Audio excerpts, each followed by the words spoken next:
เรื่องขมอเยี่ยมกำนบเมียขนงอันโดงมรณะពីបុលខំប្រេងទៀងដៃរបស់សុកដើម្បីកុំឲ្យមិត្តភ័ក្តិធ្លាក់ចូលទៅក្នុងអណ្ដូងមរណៈដែលពោពេញដោយអត្ថាកំបាំងនិងសេចក្តីស្លាប់ដែលកំពុងរងចាំនៅខាងក្រោមនោះឡើយកម្លាំងទៀងពីក្នុងអណ្ដូងនោះមានអនុភាពខ្លាំងក្លាអស្ចារ្យហាក់ដូចជាមានកម្លាំងបិសាចរាប់រយដែលកំពុងព្យាយាមអូសទាញរូបគេទៅក្នុងភាពងងឹតផ្ទៃមុខរបស់សុកប្រែជាស្លេកស្លាំងបាត់បង់ឈាមអស់ពីខ្លួន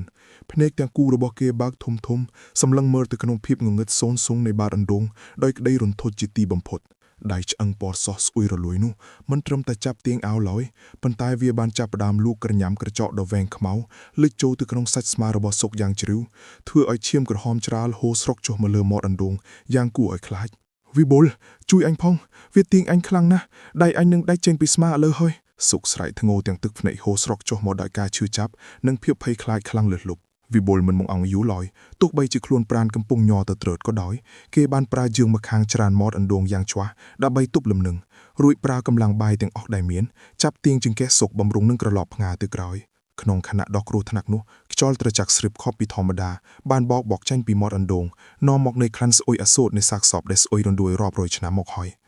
យភ្លាមនោះសំឡេងសើចក្រហីមយ៉ាងក្រលួតនិងគួរឲ្យព្រឺឆ្អឹងខ្នងបានបន្លឺឡើងចេញពីបាតអណ្ដូងដោយជ្រៅនោះថារបស់ទាំងនេះជារបស់អញជីវិតពួកអញត្រូវតែនៅទីនេះដើម្បីយាមកំដប់មៀលនេះជំនួសអញវិបុលមានអារម្មណ៍ថាដៃរបស់សុកកំពុងតែរអើចេញពីដៃរបស់គេបន្តិចម្ដងដោយសារញើសនិងឈាមដោយក្តីអស់សង្ឃឹមវិបុលបានក្រឡេកឃើញដុំថ្មភ្នំធំមួយដែលមានជ្រុងស្រួចនៅក្បែរជើងរបស់គេក៏ប្រញាប់លូកដៃមកខាងទៅចាប់យកដុំថ្មនោះមកសំប៉ងលើដៃឆ្អឹងបិសាចនោះយ៉ាងពេញទំហឹងលុះលឺសូប្រាវដៃឆ្អឹងនោះក៏របេះបាក់ម្រាមចេញពីស្មារបស់សុកហើយស្រុតចូលទៅក្នុងមាត់រណ្ដូងវិញបាត់ទៅព្រមជាមួយសំឡេងស្រែកធ្ងោដោយការឈឺចាប់និងខឹងសម្បាយ៉ាងខ្លាំងវិបុលប្រញាប់ទាញសុកមកក្រោយរហូតដល់ពួកគេដួលបោកទៅលើដីចម្ងាយប្រហែល4ម៉ែត្រពីមាត់រណ្ដូងដ៏ចង្រៃនោះពួកគេទាំងពីរដកដង្ហើមហត់ដោយគោដង្ហាក់បេះដូងលោតញាប់ស្ទើរតែធ្លាចេញពីទ្រូងវាជាខ្មោចមែនទេវិបុលយើងស្លាប់ហើយយើងច្បាស់ជាស្លាប់មិនខានទេសុកស្រែកធ្ងោទាំងសំឡេងញ័រញាក់ខ្លួនប្រាណញ័រដោយសន្លឹកឈើឬខ្យល់ស្នាមក្រចកនៅលើស្មារបស់គេមានឈាមហូរចេញមកពណ៌ខ្មៅស្រអាប់ហើយស្បែកនៅជុំវិញរបួសនោះចាប់ផ្ដើមប្រែជាពណ៌ស្វាយឈាមដោយត្រូវពិសាចវិបុលមិនតាន់ឆ្លើយតបអ្វីភ្លាមទេគេខំសង្កេតមើលបរិយាកាសជុំវិញខ្លួនព្រៃដែលធ្លាប់តែស្ងប់ស្ងាត់ឥឡូវនេះហាក់ដូចជាកំពុងមានវិញ្ញាណអាក្រក់រាប់រយមកចោមរោមសំឡេងស្លឹកឈើដែលត្រូវខ្យល់បុកឬសូរដូចជាសំឡេងមនុស្សស្រីយំរអ៊ូនិងខ្សឹបខ្សៀវដាក់គ្នាពន្លឺព្រះច័ន្ទដែលធ្លាប់តែភ្លឺច្បាស់ឥឡូវត្រូវបាំងជិតដោយពពួកខ្មៅងងឹតធ្វើឲ្យព្រៃទាំងមូលធ្លាក់ចូលក្នុងភាពងងឹតអន្តការស្រាប់តែនៅពេលនោះស្រមោលខ្មៅធំជាច្រើនដែលរុំព័ទ្ធដោយផ្សែងត្រជាក់និងក្លិនឆ្អាបឈាមបានចាប់ផ្ដើមលេចចេញពីក្រោយដើមឈើធំដែលនៅជុំវិញពួកគេស្រមោលទាំងនោះមានភ្នែកពណ៌ក្រហមឆេះដោយរងើកភ្លើងបិសាចហើយពួកគេកំពុងតែដើរអណ្ដែតជឿតសម្ដៅមករកអ្នកទាំងពីរពីគ្រប់ទីហាក់ដូចជាកំពុងឡោមព័ទ្ធចំណីដែលមិនអាចរត់រួចវិបុលដឹងភ្លាមថានេះមិនមានតែខ្មោចម្នាក់ដែលយាមអណ្ដូងនោះទេប៉ុន្តែវាគឺជាហ្វូងវិញ្ញាណខ្មោចតៃហោងដែលត្រូវបានគេសម្លាប់ធ្វើជាញាក់យាមកំណប់តាំងពីសម័យបុរាណមកម្ល៉េះសុករត់ឲ្យលឿនកុំងាកក្រោយឲ្យសោះវិបុលស្រែកបញ្ជាមិត្តភ័ក្តិយ៉ាងខ្លាំងរួចក៏ស្ទុះក្រោកឡើងអូសដៃសុករត់សម្ដៅទៅរកផ្លូវដែលពួកគេបានដើរមកពីដំបូងក្នុងភូមិប៉ុន្តែអ្វីដែលធ្វើឲ្យពួកគេរីកតែតុកស្លិតនិងស្រងាក់ជាខ្លាំងជាងនេះទៅទៀតនោះគឺផ្លូវដែលពួកគេធ្លាប់ដើរមកយ៉ាងស្រួលកាលពីមុនឥឡូវនេះបានក្លាយជាចិញ្ចាំងព្រៃបន្លានិងដើមឈើធំដុះជិតឈឹងរកច្រកចេញមិនឃើញទាន់តែសោះពួកគេកំពុងជាប់បន្ទាក់នៅក្នុងអាណាចក្រនៃមរណៈដែលគ្មានផ្លូវត្រឡប់ក្រោយហើយភាពងងឹតកំពុងតែលេបត្របាក់ពួកគេបន្តិចម្ដងយ៉ាងអត្ថាកំបាំងបំផុតចំពោះទីប៉ាំវិញ្ញាណតាមលងភាពងងឹតដែលកំពុងតែលេបត្របាក់ពួកគេនោះមិនមែនជាភាពងងឹតនៃរ៉េត្រីកាលធម្មតានោះទេប៉ុន្តែវាគឺជាអបខ្មៅដ៏ក្រាស់ឃ្មឹកដែលនាំមកនូវភាពត្រជាក់ស្រេបដល់ឆ្អឹងខ្នងនិងក្លិនឆ្អាបនៃសាកសពដែលបានស្លាប់រាប់រយឆ្នាំមកហើយ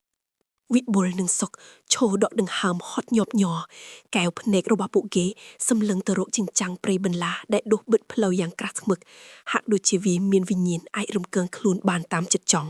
សុកដែលភ័យខ្លាំងជាងគេបានដួលចុះទៅលើដីទាំងជង្គង់ញ័រទៅត្រើតដៃទាំងពីរខ្ទប់ត្រចៀកព្រោះតែសំឡេងខ្សឹបសៀវចម្លែកចាប់ដើមបន្លឺឡើងជុំវិញខ្លួនគេវិបុលយ៉ាងស្លាប់ហើ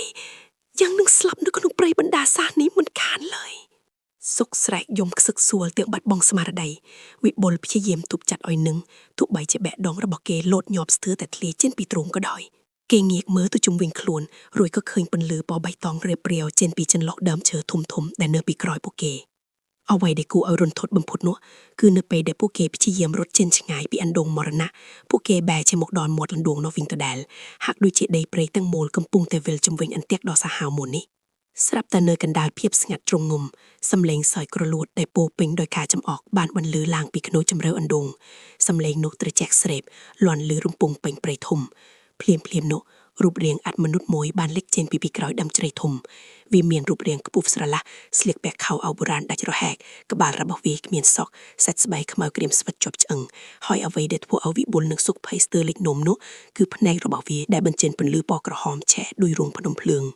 វាគឺជាខ្មោចយាមកំណប់ដែលមានដាវបុរាណមួយកាន់នៅក្នុងដៃដាវយឺតសម្ដៅមករកពួកគេពួកឯងហ៊ានណាស់ដែលចង់មកលួចទ្រព្យសម្បត្តិមរតករបស់ម្ចាស់យើងសំឡេងខ្មោចនោះបន្លឺឡើងដូចជាសំឡេងដែកឈួតនឹងថ្មវិបុលប្រឹងទាញសុកឲ្យក្រោកឡើងរួចថយក្រោយបន្តិចម្ដងរហូតដល់កែងជើងរបស់ពួកគេប៉ះនឹងមាត់អណ្ដូងគ្មានផ្លូវថយទេបើថយមួយជំហានទៀតពួកគេនឹងធ្លាក់ទៅក្នុងជម្រៅងងឹតនៃអណ្ដូងដែលពោពេញដោយក្រុមចង្រមនុស្សជាមិនខានខ្មោចយាមកំណប់ឲ្យលើកដាវឡើងពន្លឺពណ៌បៃតងចេះមកលើមុខរបស់វាបង្ហាញឲ្យឃើញមាត់ដែលមានធ្មេញស្រួយដោយផ្លែអាកាត់វាហាកាត់ខ្ចោយ៉ាងលឿនសម្ដៅមកកាប់ចំក្បាលវិបុលប៉ុន្តែវិបុលបានអោនចុកតាន់ពេលធ្វើឲ្យដាវនោះកាប់ទៅដើមឈើក្បែរនោះរហូតបាក់ជាពីរដោយកាប់ដើមចេកសុកដែលភ័យពេកក៏ស្ទុះទៅអោបជើងវិបុលទាំងញ័រស្រួនកម្លាំងនៃការវាយប្រហាររបស់ខ្មោចនោះបានធ្វើឲ្យដីនៅមាត់អណ្ដូងចាប់ផ្ដើមបាក់ស្រុតវិបុលដីបាក់ហើយសុកស្រែកឡើងទាំងក្តីយកសង្ឃឹមវិបុលព្យាយាមតង់មេឈើដែលនៅជិតបំផុតប៉ុន្តែខ្មោចនោះបានដើរមកដល់ខាងមុខពួកគេរួចទៅហើយវាសម្លឹងមកពួកគេដោយខ្សែភ្នែកពិឃាតរួចក៏លើកដៃដល់ស្គមស្កាងរបស់វាចង្អុលទៅក្នុងអណ្ដូងភ្លាមនោះសំឡេងស្រែកយំអង្វររាប់ពាន់នាក់បានបន្លឺឡើងចេញពីក្នុងអណ្ដូងហាក់ដូចជាវិញ្ញាណដែលធ្លាប់ស្លាប់លើទីនោះកំពុងតែហៅរកគ្នាវិបុលដឹងថាប្រសិនបើពួកគេមិនធ្វើអ្វីមួយទេពួកគេនឹងក្លាយជាចំណីរបស់អណ្ដូងមរណៈនេះជាមិនខានគេក៏ដេញដៃក្នុងហប់បោរកឃើញតែគេនឹងផៅទូបមួយដែលគេធ្លាប់ទុកសម្រាប់ដេញសត្វព្រៃវិបុលសម្រាប់ចិត្តយ៉ាងលឿនគេដែលគេបង្កាត់ភ្លើងរួចក៏ឃ្លួវៀងផៅនោះទៅរកមុខខ្មោចយាមកំណប់សម្លេងផ្ទុកផាំងលាន់ឡើងយ៉ាងខ្លាំងកណ្ដាលភាពស្ងាត់ជ្រុងងំបណ្ដាលឲ្យមានផ្សែងហុយត្រឡោមខ្មោចនោះហាក់ដូចជាຕົកស្លូតនឹងពន្លឺនឹងសម្លេងផ្ទុកវាក៏ថយក្រោយបន្តិចប៉ុន្តែគ្រោះថ្នាក់មិនទាន់ចាប់ត្រឹមនេះទេកម្លាំងរំញើនៃការផ្ទុកបានធ្វើឲ្យដីមាត់អណ្ដូងដែលលាវស្រាប់នោះបាក់ស្រុតចុះទាំងស្រុង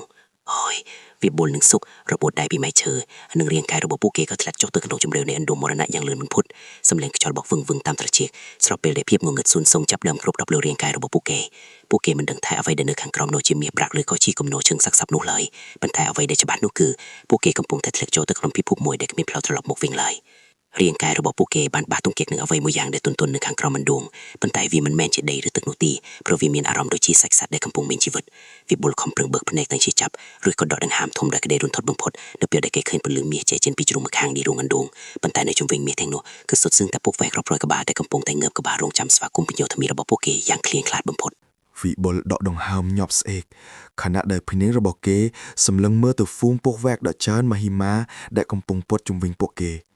សំឡេងស៊ូដែលចេញពីអណ្ដាតពណ៌ក្រហមឆ្អៅរបស់ពួកវាបង្កើតបានជាបរិយាកាសមួយដ៏ព្រឺព្រួយបំផុតហាក់បីដូចជាតន្ត្រីមរណៈដែលកំពុងដេញដោលរកជីវិតអ្នកដែលហ៊ានបំពេញចូលមកក្នុងទឹកដីហាមឃាត់នេ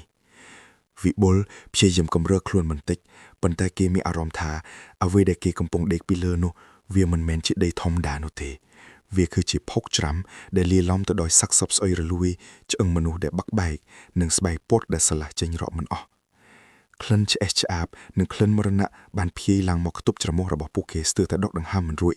ខណៈដែលមិត្តភក្តិពីរនាក់ទៀតគឺសីហានិងកុសលកំពុងតែដេកញ័ររន្ធត់នៅក្បែរនោះដែរពន្លឺពណ៌មាសដែលជះចេញពីជ្រុងខាងនៃរូងភ្នំខាងក្រោមអណ្ដូងនេះមើលទៅហាក់ដូចជាមានមន្តស្នេហ៍ទាក់ទាញខ្លាំងណាស់ប៉ុន្តែវាក៏ជាអន្តមរណៈដ៏សាហាវបំផុតដែរមាសសន្លឹកកងដៃនិងគ្រឿងអលង្ការបុរាណជាច្រើនត្រូវបានគូរទុកដូចជាភ្នំតូចមួយប៉ុន្តែនៅពីលើកំណមាសទាំងនោះមានពស់វែកធំចំនួន3ក្បាលដែលមានក្បាលធំជាងពស់ធម្មតាដល់ទៅ10ដងកំពុងតែបើកវារបស់ពួកវាបង្ហាញសញ្ញាគ្រោះថ្នាក់ភ្នែករបស់ពួកវាមានពណ៌ក្រហមដូចជាមហើយហាក់ដូចជាកំពុងសម្លឹងមើលធ្លុះទៅក្នុងព្រលឹងញាក់ដែលមកដល់ក្នុងខណៈពេលដែលគ្រប់គ្នាកំពុងតែភ័យតក់ស្លុតស្រាប់តែខ្យល់ត្រជាក់ស្រេបមួយបានបក់កាត់រូងអណ្ដូងដែលគ្មានប្រភពខ្យល់ចេញចូលនេះបង្កើតជាសំឡេងធ្ងន់យ៉ាងវិញអន្លាយពួកឯងមកដល់ហើយឬភញៀវដែលស្រេកឃ្លានមាសប្រាក់សំឡេងមួយបានបន្លឺឡើងចេញពីភាពងងឹតនៅពីក្រោមគំនរមាសភ្លាមនោះរូបរាងខ្មៅស្រមៅមួយបានលេចចេញមកបន្តិចម្ដងវាគឺជាវិញ្ញាណបុរសចំណាស់ម្នាក់ដែលមានរូបរាងខ្ពស់ស្រឡះស្លៀកពាក់ខោអាវបុរាណដាច់រយ៉ាយស្បែកមុខរបស់គេស្វិតក្រៀមជាប់នឹងឆ្អឹងហើយភ្នែកទាំងពីររបស់គេគ្មានប្រស្រីភ្នែកនោះទេគឺមានតែពន្លឺពណ៌ខៀវខ្ចីដែលជះចេញមកគួរឲ្យខ្លាចនេះគឺជាខ្មោចញ៉ាំកំណប់ដែលអ្នកភូមិតែងតែនិយាយតគ្នាប៉ុន្តែពេលនេះវាមិនមែនជារឿងព្រេងទេ វាគឺជាការពិតដែលកំពុងឈរនៅចំពោះមុខពួកគេយ៉ាងរត់រវើកសីហាដែលភ័យពេកក៏ស្រែកឡើងទាំងមិនដឹងខ្លួនរួចព្យាយាមរើបំរាស់ដើម្បីរត់ចេញប៉ុន្តែចលនារបស់គេបានធ្វើឲ្យហ្វូងពស់វែកដែលនៅជុំវិញនោះងើបក្បាលឡើងព្រមៗគ្នាពស់ធំមួយក្បាលបានផ្ទាត់ខ្លួនមុខយ៉ាងលឿនសម្ដៅទៅរកជើងរបស់សីហាវិបុលឃើញដូច្នោះក៏ស្ទុះទៅទាញជើងសីហាចេញយ៉ាងប្រភេទប្រភ័យបណ្ដាឲ្យពស់នោះជឹកត្រូវតែកំណត់ឆាំងសាក់សពនៅនៃក្បែរនោះវិញសំឡេងសើចបែបក្រអួនក្រអៅរបស់វិញ្ញាណយ៉ាមកំណត់បានពន្លឺឡើងសារជាថ្មីគ្មានអ្នកណាម្នាក់អាចចាកចេញពីទីនេះបានទេបើគ្មានការអនុញ្ញាតពីអានមាសទាំងនេះជារបស់អានហើយជីវិតរបស់ពួកឯងក៏ជារបស់អានដែរវិបុលព្យាយាមតាំងស្មារតីរួចលើកដៃសម្ពោធទៅកាន់វិញ្ញាណនោះទាំងញ័រដៃលោកតាពួកយើងមិនបានបំណងមកលួចមាសលោកតាទេពួកយើងគ្រាន់តែធ្លាក់មកដោយអចេតនាប៉ុណ្ណោះសូមលោកតាមេត្តាដល់លែងពួកយើងទៅប៉ុន្តែវិញ្ញាណនោះមិនបានឆ្លើយតបដោយពាក្យសម្ដីឡើយគេគ្រាន់តែលើកដៃដែលសទៅឆ្អឹងចង្ហួរទៅកាន់កំណោមាសរួចចង្ហួរមកកាន់ពួកគេវិញហ្វូងពស់រាប់រយក្បាលចាប់តាមវារួលចូលមកកាន់តែជិតពួកគេបន្តិចម្ដងធ្វើឲ្យរង្វង់នេះការរស់រានមានជីវិតកាន់តែរួមតយទៅវិបុលដឹងច្បាស់ថាប្រសិនបើគេមិនអាចរកវិធីដោះស្រាយក្នុងពេលនេះទេពួកគេប្រកាសជាខ្លាយទៅជាចំណែករបស់ពស់ទាំងនេះហើយរាងកាយរបស់ពួកគេនឹងត្រូវគេយកមកគោទុកជាមួយកំណត់ឆ្អឹងសាក់សពដែលជាអ្នកមុខមុនជាមិនខានឡើយ